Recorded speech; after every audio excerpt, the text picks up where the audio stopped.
Hey YouTube, this is Nashtaters. Welcome back to another episode of War of the Visions. Today, we continue our deep dive into vision cards. I hope you enjoy. Let's get into it.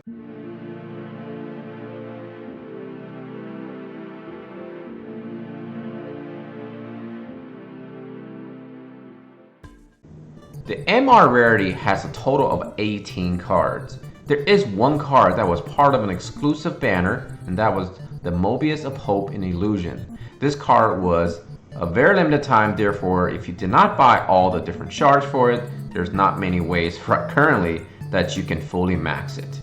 And honestly, most likely, perhaps, maybe, they'll bring this card back and you have a chance to really increase it all the way to max. Well, I'm here to tell you, it's going to take 220 shards to do so. Therefore, perhaps it is something you really need to think about before you start maxing out all your MR cards, because most likely you'll be spending a good amount of gems to try to buy all the different shards. As I mentioned before, a good option to try to get shards would be from the normal summon banner, which costs you 1 million gold for a 10x pull. Other situations you might get cards obviously from summoning themselves, and of course seeing them in the shops, and you can buy them all up. The first card I want to talk about, and perhaps been talked about many times, so I'll do a very quick one. Vow of Love, really good for tanks, also really good for potential evasion tanking. Now, there are going to be some skills in this game that have 100% hit chance, such as Holy and Sharpshoot. So therefore, it's not ideal to slap this on an evasion unit if you're going to be going up against those skills. At fully maxed, slash attack is going to grant you 20. Attack power for party ability is going to grant you 30%. Hate up will remain at 5. And the final stats, which I obviously do not have, but I can give you the numbers right here, at 346 for HP, 48 for attack, and 69 for magical attack power. The next card that I think is really good is Sharpened Concentration. This card has a bestow effect of accuracy up. At max level of 70, it's going to give you 20 accuracy. The party ability is missile attack up. At max, it's going to give you 20 as well. The maximum stats is going to be 200 HP, 121 attack power, and 91 magical attack power. A really good card for doing slash attack resistance up for your party is the Metal Demon Iron Giant. Now this card I have not built at all. It has slash attack up for your bestowed effect and agility down of 3% as the negative. Now it does give you 20 slash attack up and then 15 slash attack resistance up when it's fully maxed. HP is 384, 80 for attack, and 25 for magic. So I feel like agility is one of the most powerful stats in this game. However, slash attack resistance is very powerful, given the fact that there are many units in this game that have slash attacks. And upon doing research, there are actually quite amount of cards that add slash attack. So this is a card potentially can be very viable if you're knowingly going into a combat situation where many of the attacks of your enemy units are going to be slash attacks. A solid good card is Secret Orders. It gives you agility up at 10% at max, the spear down of 5, and then slash attack up of 20 as the max. Now, it also gives you HP of 230, attack power of 105, and magic of 91. One of the recent additions to this game was the Vigorous Vegetation Ochu, and he's actually currently the boss for the challenge that we have to defeat. Now this guy is pretty nasty looking in terms of design. However, that being said, his card is actually quite good. Now currently, Pierce attack isn't really a thing that we're worrying too much about. But in the future, where we're going to be getting much more powerful units in terms of doing piercing damage, we're really going to have to worry about those units. And this card gives attack percentage up of 20, pierce attack up of 20 as well.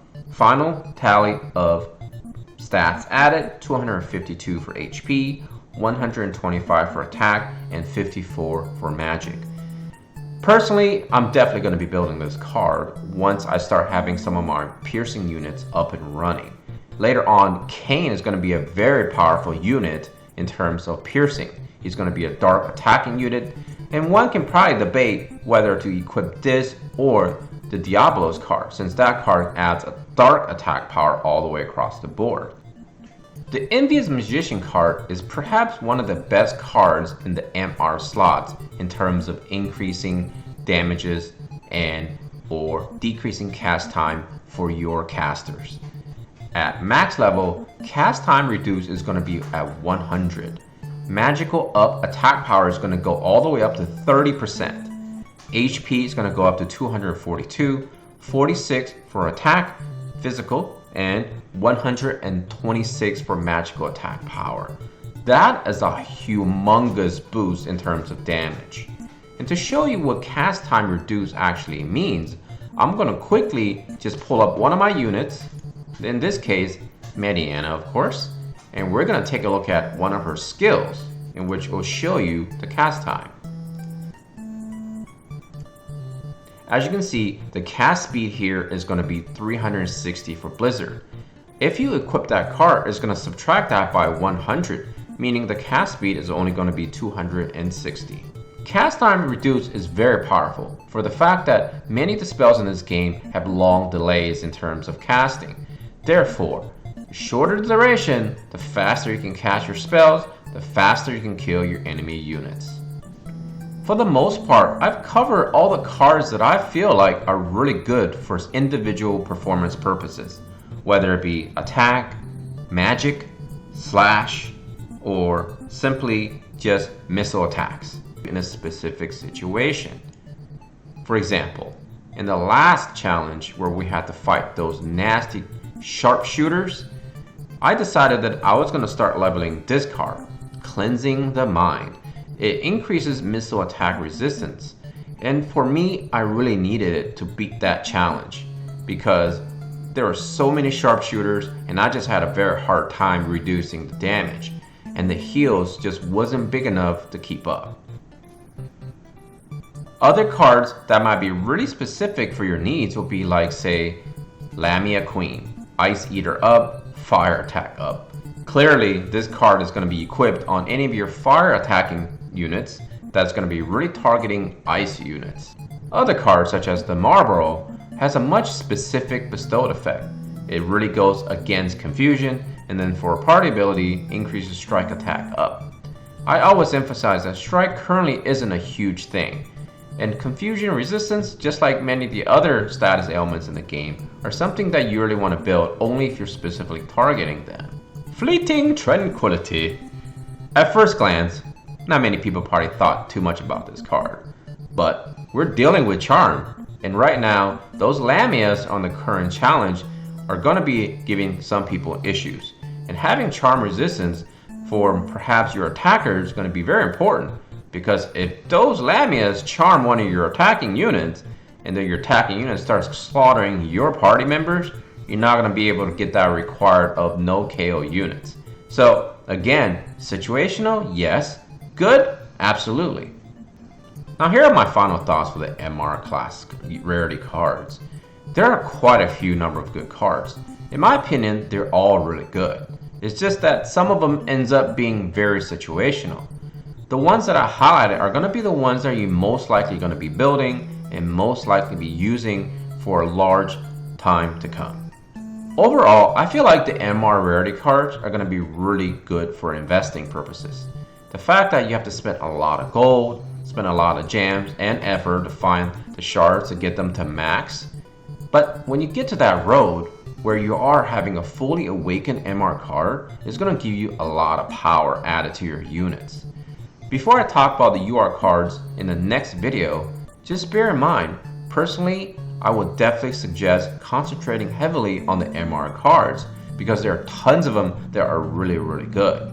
And if you're the type of person that are thinking about perhaps not building too many MR units, then perhaps spending your MR spheres is going to be a good idea on these cards. That's all the time I have for this video. I hope you guys are enjoying this series. The MR cards were a lot of cover, and and there were a lot of stats to read off to you. But I actually enjoyed it because now it's giving me more knowledge about which MR cards personally I'm going to be going after. If you have a specific card in mind that you want to discuss, maybe we can do those in the future videos. I think when new cards come out, I will definitely make short review videos of the ones that are released. I feel like Vision cards are going to be really important going forward into the future, and they do need the attention that they deserve. Remember, time is your most valuable resource, so use them wisely, and as always, take care of yourself and all your loved ones. Nashtaters and his family out. Peace.